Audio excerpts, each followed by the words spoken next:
Before we name anything, just watch the pass. The torch is not pushing wire through the handle. A fixed tungsten point holds a tight arc, gas covers the hot metal, and a separate rod touches the front edge of the puddle only when the pool is ready.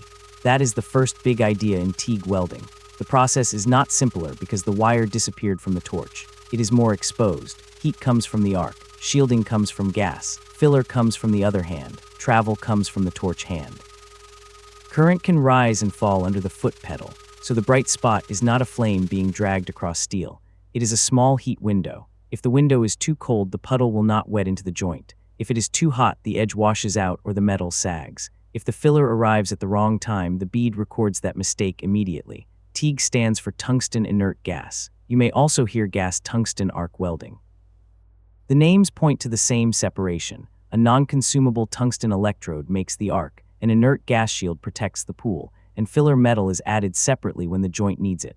Start at the gas cylinder. The hose carries shielding gas to the torch. At the front of the torch is a ceramic cup, shown here in pink. The cup does not melt the metal. It shapes a calm envelope of gas around the arc and the puddle, so hot metal is not exposed to air while it is most reactive. Inside that cup is the tungsten electrode. This is the part beginners often misunderstand. The tungsten is not the filler. It is a heat needle. It should stay just above the work and hold the arc. If the tungsten touches the puddle or the filler rod, the tip can become contaminated and the arc becomes unstable. Arc length is part of that control. A long arc spreads heat and makes the pool harder to aim.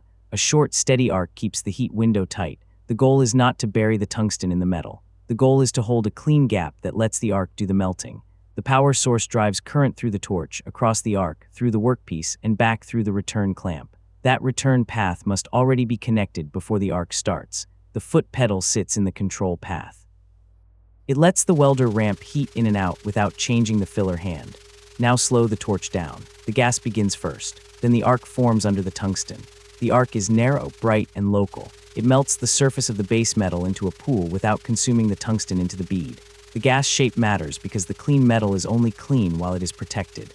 A draft, a bad torch angle, or lifting the cup too far can let air reach the hot zone. In the visual, that protective envelope is blue so you can see what is invisible in the shop. That pool is the center of the process. The welder is not laying a solid wire on top of cold metal. The welder is keeping a small liquid lens alive, moving it forward and adding filler only when the leading edge can accept it. Watch the pedal. Pressing down raises current, the arc grows brighter, and the puddle widens. Letting off softens the heat before the edge overheats. This is why TIG can feel precise. Heat can change while the filler, rhythm, and torch travel stay steady. That also means heat input is not one knob. Current, arc length, travel speed, and time in one place all stack together. The pedal gives the operator a way to trim one part of that stack while the hands keep the geometry steady. But precision does not mean easy. The controls are separate so they can disagree. Too much current makes the puddle wide and restless. Too little current leaves the rod piling into a cold pool. Too long an arc spreads heat and weakens control. Too little shielding lets air reach the metal. The filler rod has its own job. It approaches from the side, touches the front edge of the molten pool, adds a small amount of metal, and withdraws. The rod does not live in the arc. The rhythm is dip, move, dip, move. Each dab becomes one visible step in the finished bead. If the rod is shoved into the center too hard, it chills the pool and makes a lumpy bead. If it arrives too late, the pool stretches thin and the toes may not fill. If it touches the tungsten, the arc quality changes because the electrode is no longer clean. That is why the bead looks like a sequence of small decisions. Each ripple is not decoration. It is the frozen trace of pedal pressure, arc gap, rod timing, torch angle, and travel speed agreeing for a moment, then agreeing again one step forward.